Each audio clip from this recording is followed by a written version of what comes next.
السلام عليكم ورحمة الله وبركاته. وايد سلامة أصحابتا. سلام وعن isku soo noqosho wacan hadee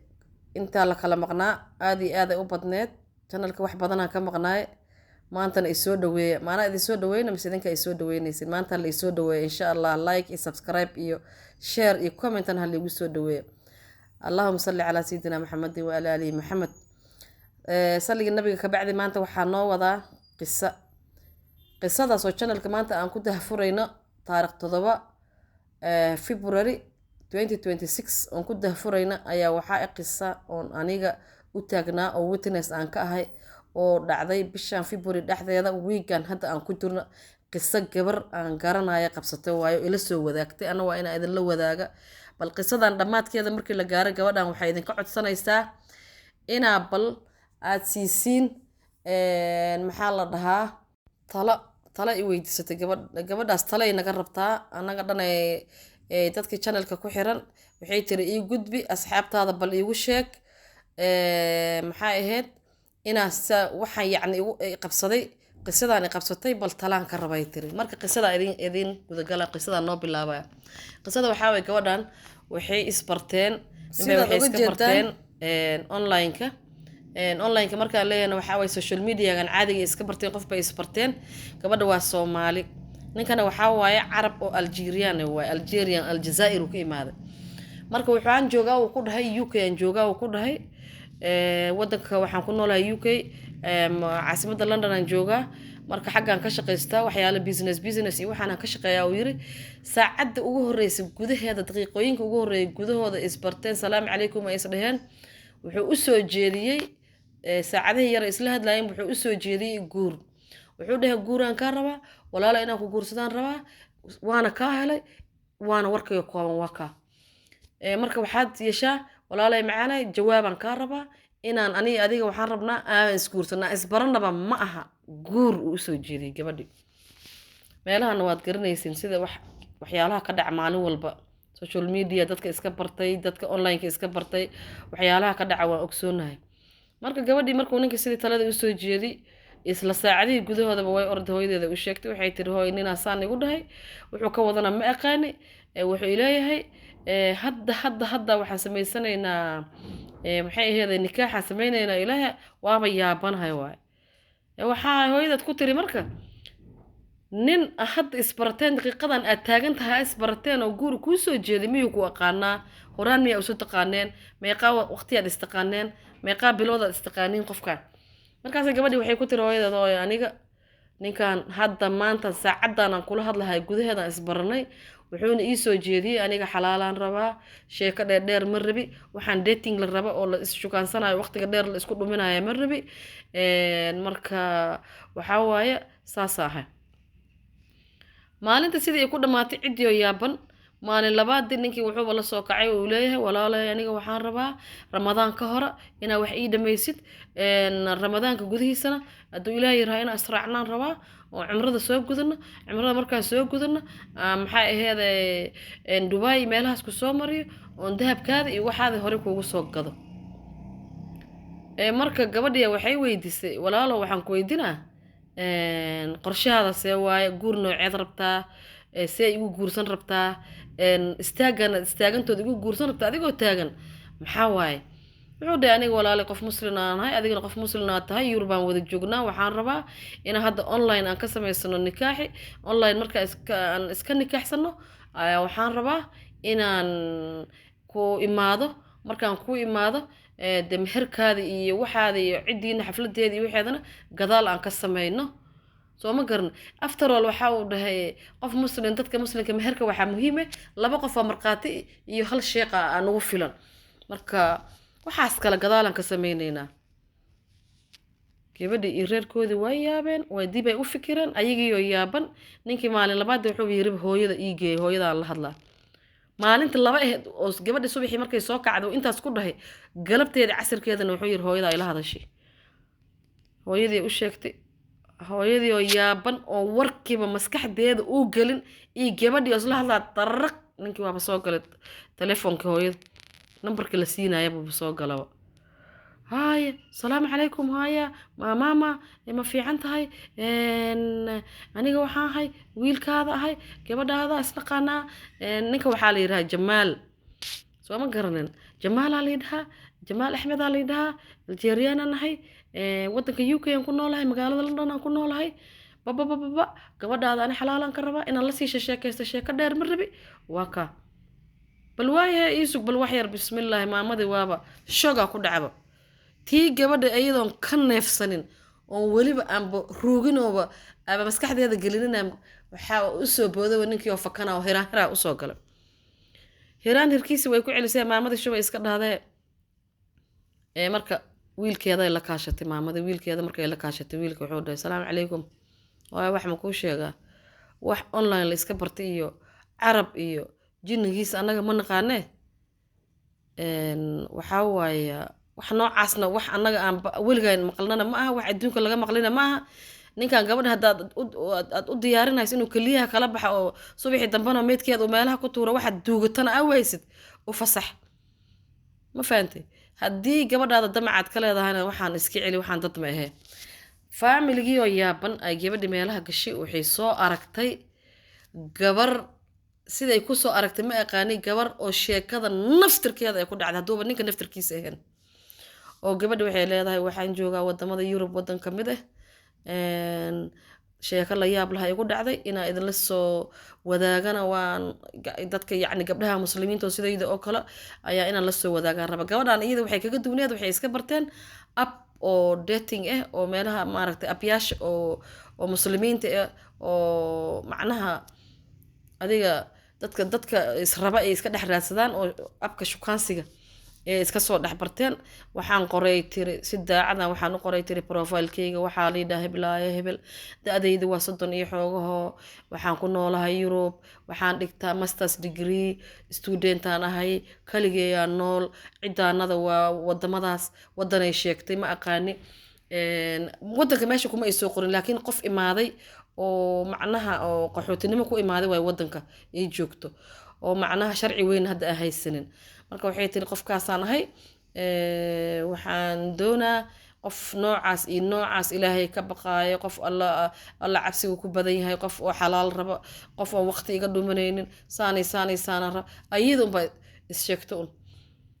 ninkii uu la soo qabsaday marka saacada gudahoodba uu la soo hadlay markaasuu dhahay assalaamu calaykum haye waa isbarteen markay isbarteen ninkii kan hadda aan idiin sheegaya jamaalkii aan dhahayna warkiisa waxaa ka buuxa uu ku furaa oo hooyada hataa uu kula hadlayay oo laga yaabay aayado quraan iyo xadiidka nabiga calayhi salaatu wasalaam aayad quraan xadiidka nabiga calayhi salaatu wasalaam aniga ma ogtahay allahumma salli wa sallim ala muhammadin saan nabiga calayhi salaatu wasalaam wuxuu dhahay saan guurka iyo deentaba waa la dedejiyaa guurka laguma daaho gabar iyo wiil islama sheekaystaan ololololol maanta dhan xadiid unbuu gabadha raaxada uga qaaday iyo aayado quraan tanna waxay tiri oo tan ay kasoo akhrinaysaa beejkeeda oo u gashay aniga waxay qabsaday tiri nin hadalkiisa afkiisaba diin ugu horeyn aan isguursano oo diyaaraan ahay hadda dhahaya iyo nin familkaada ibar hore familigaada iga bar kana familiga ibar aheyd kana familiga ibar waa familiga gabadha dhan wuu soo koobay diintu ugu soo hoosgabaday wax walba usoo sheegay gabadhi marka waxay tiri siduu saas ii lahaa maalmo gudahoodaba u imaaday tiri wuxuu dhahay walaalay aniga ma rabi inaan isii jiidno waxaan rabaa inaan maaragta aan ku imaado magaalada ay degan yihiin waxay isu jirtaa 90 kilomitir marka maadaama 90 kilomitir kan wadanku ku nool yahay wadankay ku nool yihiin isu jiraan hal 90 kilomitir maaha 90 daqiiqo hal saac iyo bar ay isu jiraan marka waxay isku afkarteen waa gabadhan ay soo arki doonto oo hadda midaan sheekadeeda idin wada waxaa waaye gabadha markii iyada ninkan uu saandhay hooyadeeda iyadii walaalkeeda ay yaabeen gabaray waxay aragtay oo iyadana qiso noocaas ay qabsatay qisada gabadha qabsatay marka ay kasoo akhrinaysa beejkeeda ayaa waxaa isu jiraan iyo ninka qisada ay la qabsanaysa saacad iyo bar isu jiraan ninkii iyadii markaas waxay go'aansadeen inay meel dhexaad iskugu imaadaan meeshii dhexaad iskugu imaadeen ayadana way soo tagtay asna wuu soo tagay meeshii dhexaad iskugu imaadeen markaasa waxaa iskugu tageen oo ugu yeeray restaurant carab ah iska garan kartaan kana waa carab restaurant carabi iskugu yimaadeen markaasaa wuxuu dhahay ma ogtahay anigaa sheekh garanaya sheekh aniga aqaana sheekha waxaa waaye nin aan garanaya oon ku kalsoonahay markhaatidiisana wuu wataa marka wakaa telefoon aana lagu meherinaa sheekha waa soo hadlaa sheekhiyuu la hadlay meherkii 2 iyo 3 daqiiqo gudahoodaba wuu ku dhacay ma ku dhicinoo haa markaasaa wuxuu yiri iyada marka waxay sugaysaa lacagta meherkeedii wixeed inuu sii la lacagta meherkaada haa lacagta meherkaada waxaa waaye hadda ani wax dhibay haysta soo ani kuma dhihin business iyo waxaan ku jira haa businesskaygi ayaa waxaan rabaa hadda inaan ma arta lacagta adiga ku siin lahaa aan iskugu celceshto waa iga hoos dhaca iga imaaday hoos dhacaasaan rabaa inaan kor ugu soo yar qaato marka wiiga soo socda gudihiisaba waan ku siinay lacagta meherkaada waan ku siinay soo ma garanin haa marka waxaa waaye meherkii soo nooma dhicin haa aan qadayno aan tukano markaan tukano aan qadayno marka saasaa jirta horeba waan ka istaaganay meherkii markuu dhacay nikaaxii markuu dhacay way istaageen way tukadeen salaaduba iga bixiyay tiro isla tukanaba marka isla tukadeen qadaa loo yeeri waa la qaday markaas ka hore waxay tiri 2 jeer aan video call ku arkay marna live uu igu imaaday magaalada aan joogo marka iyada hada waxaan arkay tiri ID cardkiisa arkay magacihiisana waan arkay maanta oo isu imaano meherka dhici hayeen magac kale uu sheegay maxay taan ku iray tiri magacyadan adiga aad sheeganaysid magacan surname kaadan magacii kugu qornaa maba he meesha ID maya magacaas magacaas waa family name waxba u jaxan family name waay waalidkay wuu bartay tiri cidaanada dhan wuu la hadlay wuu bartay anigi waa kanay tiri wax dambiil ugu soo dhixirtay magaciisa waa magaca maxay tiri oo aanba 2 jeer oo magac kala nooc ii sheeganaya waxaas waan arkaa wali waxay tiri waa aayadahan quraanka iyo xadiiskana indhaha iga sii tiraya waan istaagnay tiri wali maan ku arkinay tiri ninkaan oo lacag i weydiinaya waxyaalihii la isku garan jiray oo la isku dhici jiray waxyaalihii cabsida keeni jiray wax aan kaga shakiyay midna male xaaraan iyo boobsiis iyo maxay ahayd qof si kale ila hadlaaya dhan ma aha kaasna waxaas kuma jiro soo ma garanin labada nin ayda waa hal ama waa dad oo iskula jira group markaas waxay tiri waa istaagnay gaari u yeeray gaariga marka loo yeeray waxaan shakinayay tiri inuu Uber ahaa ama inuu yahay gaari private oo la soo kireysto inuu ahaa labadaasaan kala bixin karinay tiri laakiin gaari asaga wati maaha dalaq gaarigi markii la galay oo wuxuu ugu dhahay tiri haa biri shaqaad leedahay adigana waa inaad aadada meesha tareenkaada anigana waa inaad aadada meesha tareenkayga shaqaan leeyahay markana keen gaariga aan gal gaariga la soo galay gaariga gudihiisa markii la soo galay wuxuu dhahay ma taqaanaa باي فيري كاركيجي وشقيني واي مقطعي ماشينتي وكل شقيني واي وحان ربا كارك هذا نومري بالجاري كان نقصي كارك هذا العق معناها ناقص وبحي هيا اي راي تري وابا waxaan buu arkay tiri wax fiican oo qof aan u sameeynayo oo soo dhaweyn fiican aan buu arkay dhahday waan iska tagay gurigayga iska aaday habeenkii waan seexday 8 saac oo habeenimo 2 am marka la joogo waxa ii soo dhacay tiri allaata oo ka imaaday message oo ka imaaday bankigayga haddaan fiiriyo account-kayga waxaa lagala bixiyay tiri gabadhan 1400 oo euro maalintii aan is arkayni ayaa waxaan ka sheekaysanay tiri gabadhan finance-ka anaga financial status macnaha aniga soo yani lacagta i soo gasho iyo asaga waxa soo galo aan ka wada hadalnay asaga waxa igu sheekay tir aniga shaqo waxaan qabaa stable shaqo fiican aan leeyahay meel kale waan ka shaqaystaa laakiin hal shaqo oo fiican oo business na waa haystaa meel kale waan hustle gareeya oo inta wax ka soo dhaxsada ayadana waxa ku tiraan masters student iska ahay part time na waan iska sameeyaa wax fiican maba i soo galaan wuxuu ogaaday inay horta kaar leedahay wax soo galaan meesha iideedu hoos ka xariiqday bas 1400 oo euro markii account-keeda lagala bixiyay aragtay waaga u bari booliska ay report geysay booliska markay report geysay intay booliska report geynina horta asaga wacday way la hadashay waxay tiri saan ay qabsatay lacaga intaas account-keyga lagala baxay waa yaabanahay yaaba waxay tiri isku kay shuqlaba yaaba hataa naxtin yar waxa uu dhahay midda ha shaqaan jooga saasa kugu dhacday ha okay shaqaan jooga shaqaynaya umbu ku dhahay ayadana maxay samaysay booliiska aada booliiska markay tagtay waxay tiri ani meel kale oo liiga soo galay hadda ma garan kari nin baa waxa uu igu dhahay waan ku guursanaa online oo igu mehersaday meeshaan aan iskula qadaynay meel magaaladaas tareenka markaan soo raacay waxaan hore usoo qaadanay ubarki iyo gaari kale wuxuu yahay ma aqaan gaarigan soo raacnay ayaa aniga lacagta bixi kaarkayga ku bixi oh masaas ahaa okay booliisti waxay fiirisay kaarkiisi waxay u dhiibtay ID card magaca ugu qornay u dhiibtay magaciisa ana waan arkay waxay tiri maalintan aan iskugu imaanaynay meeshaas iyo meeshaas oo maalinta igu horreysay qofka asaga aan arkay ID cardkiisa magacayaha saddexan oo ku qoran aan arkay intaasaan idin sheega wax kaloon ka haya ma laha ID cardka waa la qaaday magac nambaradii ID-ga ku qornaa la fiiriyey waaba nin criminal record u qoran tahay oo criminal ah ma fahantay bangigii way soo waceen waxay ku dhaheen anaga markii hore transaction caadi aan u malaynayna laakiin lacagtaas waa lacag fraud oo laga dhacay waana lagu dhacay booliistan way u sheegtay bangigina waa lagu dhaco dhahay oo u cadeeyay booliista marka waxay dhahdeen ninkan wuxuu kamid yahay u malaynayna dadka ma aragtay gabdhaha dhaca oo gabdhaha ku soo gal guur beenbeen ama inay group yihiin ama inay group yar yihiin ama dad gang oo badan ama inuu kaligiisba saas u go'aansaday laakiin waxa uu kamid yahay dadka guurka ku soo gala oo online scammers la dhaha oo gabdhaha guurka ugu soo hoos dhunta oo ku dhaca ayuu kamid yahay ogow waadna dhacmatay la soco maalintii isla subaxii oo lacagta alaadka ay ogaatay alaadka u soo dhacday oo lacagteeda la dhacay ogaatay oo isaga u sheegtay oo bangiga u sheegtay oo police u sheegtay subaxii ku xigay dib dambana uma soo wicin nambarkiisana wuu igu baloogareeyay oo wuu ka xirtay message-na uma soo qorin